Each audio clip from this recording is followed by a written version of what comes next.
sila nagpo-post, ibig sabihin active. Pero siyempre, nasa isip natin, active ba talaga itong hininga nila ng tao?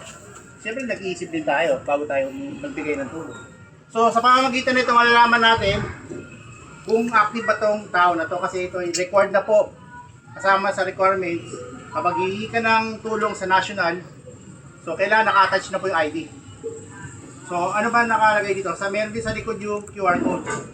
So, QR code, kapag in-scan po ito, lalabas dito yung Facebook ng founder niyo po. So, if ever na magkaroon ng encuentro, makita yung ID niyo, ayos sabihin kung sino founder niyo, ma-scan po kagad kung sino yung founder niyo para makausap namin kagad yung founder niyo kung may mga concern sa inyo. So, number 2, certificate of membership. So, ito po ang certificate of membership. Bawat member magkakaroon po tayo at i-awardan ng certificate of membership from Knights of Metro Manila. Certified member kayo, magiging certified o siyempre pwede na natin ipaprint to o picture, di ba? At least ma-recognize, diba? Para ma-recognize as a true membership of Knights of Metro Manila. Yan. So, sumunod natin, ito, kapag kumuha na tayo ng ID, meron na tayong tinatawag na premium solo insurance. So, patayas natin ang Palawan insurance po. So, kapag bumili tayo kumuha tayo ng ID, kasama na, meron na tayong insurance automatic. Bukod pa yung bibigay na national tulong, meron na rin tayong insurance. So, panggiling ko lang yung mga covered na insurance sa glitch. Mabilisan lang.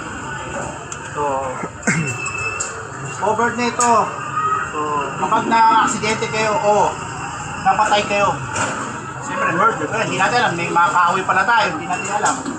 Bigla kayong, o kaya nagkamalan, napatay kayo, may makukuha tayong 20,000. 20,000 po yun. So next natin, loss of life due to motorcycle accident. Ayan, sa mga nagmumotor, hindi natin masabi, aksidente tayo. Kapag huwag naman sana na namatay tayo, may makukuha tayong 5,000. So next natin, permanent displacement, ano to? Kapag na disgrasya ka tapos na PWD o parang nabaldado, yun tama, nabaldado ka. May makukuha kang 15,000. So same naman kapag nabaldado ang gamit ng motorcycle accident, nabaldado, may makukuha ka naman 7,500. So next na the accident, burial benefits. So na-accidente, namatay, may burial benefits tayo na 5,000. Next, cash assistance due to natural death. Kapag namatay, sakit, katandaan, may makukuha pa rin tayo na 5,000. So meron din makukuha 2,500 yung may iwang nag-aaral na anak na ginawa yung beneficiary. Kapag nag-aaral yung anak nyo, bukod sa makukuha na burial, yung makukuha din 2,500 sa bata. Yun po. So question. Per head yun? Ano, tatlo anak? Sorry po, ang may lalagay lang natin is isang Isa lang ang beneficiary. Yes po, isa lang beneficiary. Mali sa 2.5 pali, isang beses lang yung mabibigay. Okay, isang beses lang. Actually yung isang beses lang po. So 1 year isang beses kasi ang duration ng natin ng insurance natin 1 year. So kasabay na ID natin 1 year din. Tapos renew tayo din.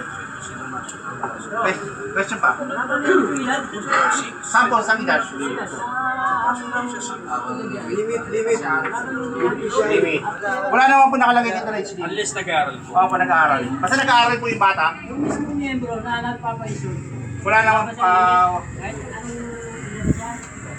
ang alam ko po 65 eh. 65. Renewal po, if ever po, wala po kami na pag-uusapan sa national. So, Pero 1 year lang. so 1 year po, may naka-dictate naman po sa ID niyo kung validity ng ating ID. Yeah, question. Yes po. Paano yung beneficiary na disgrasya? Hindi mo ko kumain. Wala po. Wala, beneficiary po yun, wala. Member lang. Kaya nga ang kinagaganda, sinasabi namin kasi, sabi nga ni founder, so kapag sumali tayo ng night, so automatic mga asawa natin member na po, di ba? So kuha na din natin ng ID para naka-issue din yung asawa. Yun po yung sinabi ni founder. Kaya may tanong ulit ako. Yes po. Halimbawa po yung hindi sabi niya yung mga beneficiary yung nag-aaral lang na yung hindi na nag-aaral yung pwede. Hindi po. May makukuha naman kayo, pero hindi nyo makukuha yung 2.5 na pang-education assistance. Hindi na sa anak, hindi pwede. Hindi, kailangan nag-aaral po. Active na nag-aaral. Active po na nag-aaral. Hindi nag-aaral. Ay, hindi po. Wala tayong mga... Pero, Kasi may requirements po na yung... sinabi mo na yung beneficiary, bawal, ikaw yung nag-disgrasya, tapos yung beneficiary dito po ka na benefits. Pwede. Opo. Hindi, ibig ko nga sabi dapat, active na nag-aaral. Kasi may mga requirements po kukuha na yung mga... Makita yung mukha ko dyan. Like ID. Hindi ba para sa GC to cards, para kailangan- makita nila? Kaya kailangan active po. GC lang. Question pa po. Hindi Para naka-load video lang. malinawan na na. Para makita na lang daan. Sa every year po ba na pagkukuha na po tayo ng ID? I mean, hindi po siya basta-basta makakuha ng ID. Bine-verify po po yung member. So, tama. Active po siya. Hindi, tama po yun. Ang magbibigay lagi ng GoSig na kung lalapit sa amin na papagawa, hindi po member. Si chapter founder lagi okay. Si MC po. Sila po yung magpapasa sa amin ng kasi sila nakakaalam kung active ba itong papagawa na. Okay. Bago siya bigyan ng panibago. Yes po. Lagi sila po yung mga leader nyo po yung magkakausap sa amin o magpapasa ng form para sa ID. Hindi lang basta lang kuha ka lang ng panang Hindi. ID. Bali ang So, kausap pala namin yung dito tawag lagi, sa- ang chapter founder, GK, or MC. Sila po kasi yung mas nakakilala sa atin di ba po? Kasi hindi naman pwedeng may didirekta sa akin na pakuha ng ID, hindi ko naman kilala kung saan ka, kung active ko ba o hindi. Malay ko ba, kukuha ka lang ng ID, gagamitin mo sa masama. Bali, be-verify pa ano yun. Si chapter founder po lagi. Basta pag pinasa sa amin ni chapter founder or MC yung form ng ID, automatic recognize na namin active yun kasi binigay niya yun. Yes. Sabi na rin yung may yan din niya, may kasamang database na rin yan. Hindi. Wala pa tayo sa insurance pa tayo. Relax lang, brother. So, insurance po. Tanong po. So, FEO po, mandatory po ito. Kasi po bakit?